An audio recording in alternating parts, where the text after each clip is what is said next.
ಆಚೆ ಬಂದಾಗ ಜನ ಭಯಭೀತರಾಗಿದ್ದು ನಮಗೆ ಆ ಬ್ಯಾಕ್ಗ್ರೌಂಡ್ ವಾಯ್ಸಲ್ಲಿ ಕೇಳೋಕೆ ಸಿಗ್ತಿತ್ತು.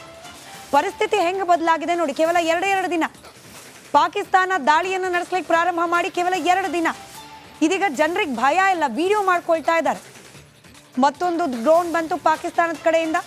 ಈ ಕಡೆಯಿಂದ ಏರ್ ಡಿಫೆನ್ಸ್ ಸಿಸ್ಟಮ್ ಆಕ್ಟಿವ್ ಆಯಿತು.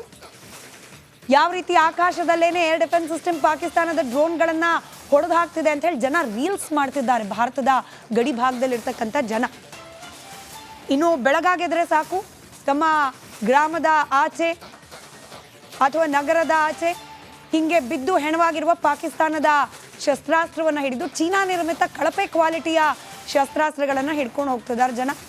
ಭದ್ರತಾ ಪಡೆಗಳಿಗೆ ಕರೆ ಮಾಡಿ ನಮ್ಮೂರಲ್ಲೂ ಕೂಡ ಹಿಂಗೊಂದಷ್ಟು ಬಿದ್ದಿದೆ ಪುಡಿ ಪುಡಿಯಾಗಿ, ತಗೊಂಡು ಹೋಗಿ ಅಂತ ಹೇಳಿ ತಿಳಿಸ್ತಾ ಇದ್ದಾರೆ.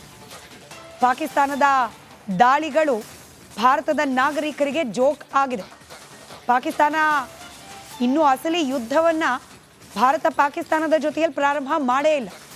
ನಾವಿನ್ನೂ ಕೂಡ ರಿಟಾಲಿಯೇಷನ್ ಮೋಡ್ನಲ್ಲಿದ್ದೇವೆ. ಅಂದರೆ ಪಾಕಿಸ್ತಾನವೇ ಪ್ರಾರಂಭ ಮಾಡ್ತಾ ಇರುವ ದಾಳಿಗೆ ನಾವು ಪ್ರತಿ ದಾಳಿಯನ್ನು ಮಾಡ್ತಿದ್ದೀವಿ ಅಷ್ಟೇ. ಯುದ್ಧ ಪ್ರಾರಂಭ ಆಗೋಕೆ ಮುಂಚೆನೇ ಭಾರತೀಯರಿಗೆ ವಿಶ್ವಾಸ ಭಾರತೀಯ ಸೇನಾಪಡೆ ಮೇಲೆ ಹೆಚ್ಚುತ್ತಾ ಇದೆ ಅನ್ನೋದಕ್ಕೆ ಈ ದೃಶ್ಯಗಳು, ನೀವೇನು ಸ್ಕ್ರೀನ್ನ ಮೇಲೆ ಗಮನಿಸ್ತಾ ಇದ್ರಿ, ಈ ದೃಶ್ಯಗಳು ಸಾಕ್ಷಿಯಾಗಿದೆ.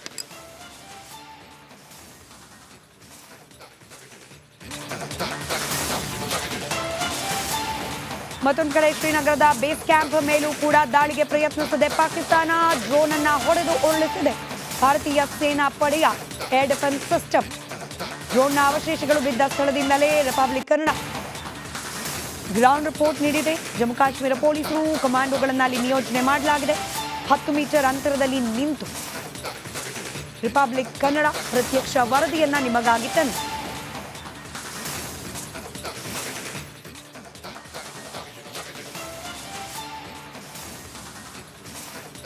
ನಿನ್ನೆ ರಾತ್ರಿ ಶ್ರೀನಗರದ ಅನೇಕ ಸ್ಥಳಗಳ ಮೇಲೆ ಪಾಕಿಸ್ತಾನದಿಂದ ಏರಿಯಲ್ ಅಟ್ಯಾಕ್ ಮಾಡೋದಕ್ಕೆ ಮುಂದಾಗಲಾಗಿತ್ತು. ಈ ಸಂದರ್ಭದಲ್ಲಿ ನಾನು ಇರುವಂಥ ಪ್ರದೇಶವನ್ನು ಹೇಳೋದಕ್ಕೆ ಆಗದೇ ಇದ್ರೂ ಕೂಡ ಈ ಒಂದು ಜಾಗದಲ್ಲಿ ಅಟ್ಯಾಕ್ ಆಗಿತ್ತು. ಅಂದರೆ ಇಲ್ಲಿ ಶ್ರೀನಗರದ ಒಂದು ದೊಡ್ಡ ಏರಿಯಾದಲ್ಲಿ ಸೇನೆಯವರ ನಿಯೋಜನೆ ಆಗಿದೆ, ಅವರ ಬೇಸ್ ಕ್ಯಾಂಪ್ ಇದೆ. ಆ ಒಂದು ಬೇಸ್ ಕ್ಯಾಂಪನ್ನು ಅಟ್ಯಾಕ್ ಮಾಡೋದಕ್ಕೆ ಪಾಕಿಸ್ತಾನಿ ಸೇನೆಯಿಂದ ಡ್ರೋನ್ ಬಂದಿರಬಹುದು, ಅಥವಾ ಯಾವುದೇ ರೀತಿಯಾದಂಥ ಮಿಸೈಲ್ ಬಂದಿರಬಹುದು, ಅಥವಾ ಏರ್ಕ್ರಾಫ್ಟ್ ಬಂದಿರಬಹುದು. ಆ ಒಂದು ಏರ್ಕ್ರಾಫ್ಟನ್ನು ಹೊಡೆದು ಉರುಳಿಸುವ ಪ್ರಯತ್ನವನ್ನ ನಮ್ಮ ಸೇನೆ ಮಾಡಿದಂಥ ಸಂದರ್ಭದಲ್ಲಿ ಅದರ ಅವಶೇಷ ಇಲ್ಲಿ ಇರುವಂಥ ಒಂದು ಮನೆಯ ಮೇಲ್ಗಡೆ ಇವತ್ತು ಬಿದ್ದಿರುವಂಥದ್ದು. ಇವತ್ತು ಬೆಳಿಗ್ಗೆ ಅದನ್ನು ಇಲ್ಲಿಗೆ ಬಂದಿರುವಂಥ ಸೇನೆಯ ಸಿಬ್ಬಂದಿ ವಶಕ್ಕೆ ಪಡೆದಿದ್ದಾರೆ. ಅದನ್ನು ಕೂಡಲೇ ಈ ಒಂದು ಏರಿಯಾವನ್ನು ಸೆನ್ಸಿಟೈಸ್ ಮಾಡಿದ್ದಾರೆ.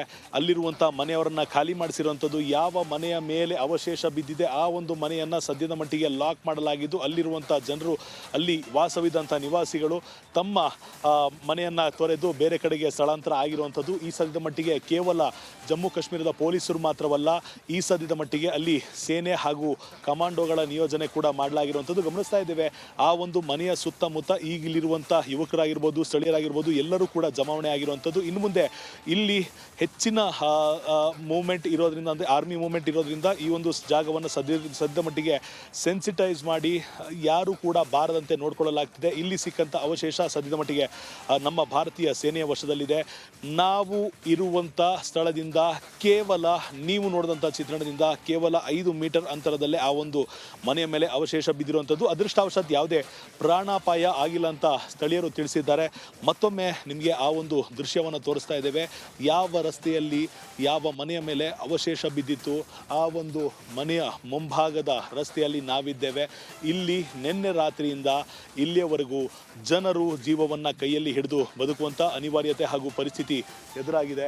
ನೋಡ್ತಾ ಇದ್ದೀವಿ ಕ್ಲಿಯರ್ ಆಗಿ ಬ್ಲ್ಯಾಕ್ ಕಮಾಂಡೋಗಳು ಎಲ್ಲಿದ್ದಾರೆ, ಯಾವ ರಸ್ತೆಯ ಸಣ್ಣ ರಸ್ತೆ ಕಾಣ್ತಿದೆ, ಆ ಒಂದು ರಸ್ತೆಯ ಮನೆಯಲ್ಲೇ ನಮಗೆ ಅವಶೇಷ ಬಿದ್ದಿರೋದು. ಅದನ್ನು ಆ ಎಕ್ಸಾಕ್ಟ್ ಸ್ಪಾಟ್ಗೆ ಹೋಗೋದಕ್ಕೆ ಅವಕಾಶವನ್ನು ಮಾಡಿಕೊಡ್ತಾ ಇಲ್ಲ ಭದ್ರತಾ ದೃಷ್ಟಿಯಿಂದ. ಆ ಕಾರಣಕ್ಕಾಗಿ ನಾವು ಅದೇ ಸ್ಪಾಟ್ನಿಂದ ನಿಮಗೆ ಈ ಒಂದು ಪ್ರತ್ಯಕ್ಷ ವರದಿಯನ್ನು ತಂದಿದ್ದೇವೆ.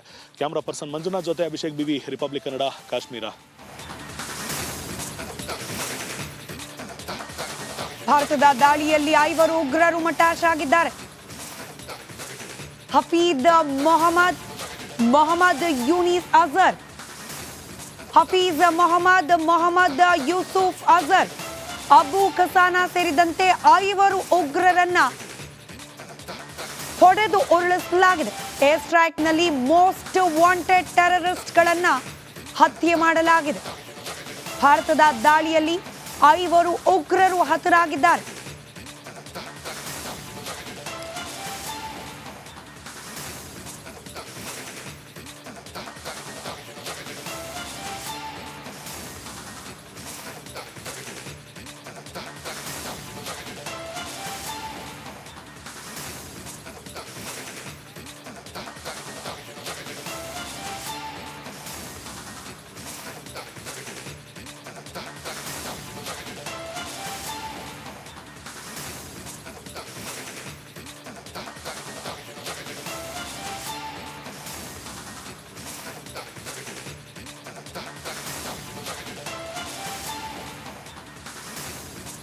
ಆಪರೇಷನ್ ಸಿಂಧೂರದ ಭಾಗವಾಗಿ ನಡೆದ ಏರ್ ಸ್ಟ್ರೈಕ್ನಲ್ಲಿ ಭಾರತದ ಮೋಸ್ಟ್ ವಾಂಟೆಡ್ ಉಗ್ರರು ಹತರಾಗಿದ್ದಾರೆ ಅನ್ನೋ ಕನ್ಫರ್ಮೇಶನ್ ಇದೀಗ ಸಿಗ್ತಾ ಇದೆ.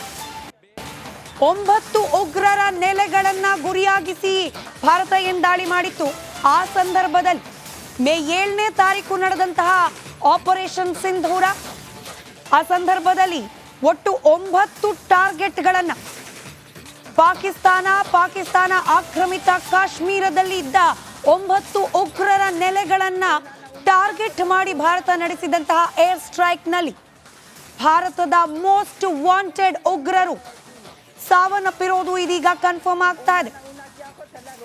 ಹಫೀಜ್ ಮೊಹಮ್ಮದ್ ಯೂಸುಫ್ ಅಜರ್, ಅಬು ಕಸಾನಾ ಸೇರಿದಂತೆ ಒಟ್ಟು 5 ಉಗ್ರರನ್ನ ಹೊಡೆದು ಉರುಳಿಸದೆ ಭಾರತದ ಸೇನಾ ಪಡೆ. ಭಾರತದ ದಾಳಿಗೆ ಮಸೂದ್ ಅಜರ್ ಸಂಬಂಧಿ ಕೂಡ ಸಾವು. ಮಸೂದ್ ಅಜರ್ನ ಸಂಬಂಧಿಯಾಗಿರುವ ಯೂಸುಫ್ ಮೇ 7ನೇ ತಾರೀಕು ನಡೆಸಿದಂತಹ ದಾಳಿ ಇದು. 5 ಉಗ್ರರನ್ನ ಭಾರತೀಯ ಸೇನಾ ಪಡೆ ಹೊಡೆದು ಉರುಳಿಸಿದೆ. ಭಾರತದ ದಾಳಿಗೆ ಮೋಸ್ಟ್ ವಾಂಟೆಡ್ ಟೆರರಿಸ್ಟ್ಗಳು, ಭಾರತದಲ್ಲಿ ಆಗಿಂದಾಗೆ ನಡೀತಾ ಇದ್ದ ಉಗ್ರಗಾಮಿ ಚಟುವಟಿಕೆಗಳು, ದಾಳಿ, ಇದೆಲ್ಲದರ ಹಿಂದಿದ್ದ ಕೆಲ ಮೋಸ್ಟ್ ವಾಂಟೆಡ್ ಉಗ್ರರನ್ನ ಹೊಡೆದು ಉರುಳಿಸಿದೆ ಭಾರತೀಯ ಸೇನಾ ಪಡೆ. ಒಟ್ಟು 9 ಟಾರ್ಗೆಟ್ಗಳನ್ನ ಹಿಟ್ ಮಾಡಿತ್ತು ಭಾರತದ ಸೇನಾ ಪಡೆ. ಮುಜಾಫರ್ಬಾದ್ನ 2, ಕೋಟ್ಲಿಯ 2, ಭೀಂಬರ್, ಸಿಯಾಲ್ಕೋಟ್ನ 2, ಮುರಿದ್ಕೆ ಹಾಗೆ ಬಹವಾಲ್ಪುರ 9 ಜಾಗಗಳಲ್ಲಿ ಏರ್ ಸ್ಟ್ರೈಕ್ ಅನ್ನ ನಡೆಸಲಾಗಿತ್ತು. ಬಹಳ ಕ್ಲಿಯರ್ ಕಟ್ ಆಗಿ ಎಲ್ಲಿ ಉಗ್ರರ ನೆಲೆ ಇದೆ, ಎಲ್ಲಿ ಉಗ್ರರ ಟ್ರೈನಿಂಗ್ ಕ್ಯಾಂಪ್ಗಳಿದೆ, ಧಾರ್ಮಿಕ ಶ್ರದ್ಧಾ ಕೇಂದ್ರದ ಹೆಸರಲ್ಲಿ ಎಲ್ಲಿ ಉಗ್ರವಾದಿಗಳಿಗೆ ಟ್ರೈನಿಂಗ್ ಹಾಗೆ ಆಶ್ರಯವನ್ನ ನೀಡಲಾಗ್ತಾ ಇದೆ, ಅಂತಹ ಜಾಗಗಳನ್ನೇ ಗುರಿಯಾಗಿಸಿ ದಾಳಿ ಮಾಡಿರೋದ್ರ ಬಗ್ಗೆ ಪದೇ ಪದೇ ಭಾರತ ಕ್ಲಾರಿಫಿಕೇಶನ್ ಅನ್ನ ಕೊಡ್ತಾ ಇದೆ. ಇದೀಗ ಭಾರತ ನಡೆಸಿದ ದಾಳಿ ಕರಾರುವಕ್ಕಾಗಿದೆ ಅನ್ನೋದಕ್ಕೆ ಸಾಕ್ಷ್ಯ ಸಿಗ್ತಾ ಇದೆ. ಒಟ್ಟು 5 ಉಗ್ರರು ಹತರಾಗಿದ್ದಾರೆ. ಭಾರತ ನಡೆಸಿದ ದಾಳಿಯಲ್ಲಿ ಮಸೂದ್ ಅಜರ್ ಹಾಗೆ ಆತನ ಸಂಬಂಧಿ ಕೂಡ ಹತರಾಗಿದ್ದಾರೆ.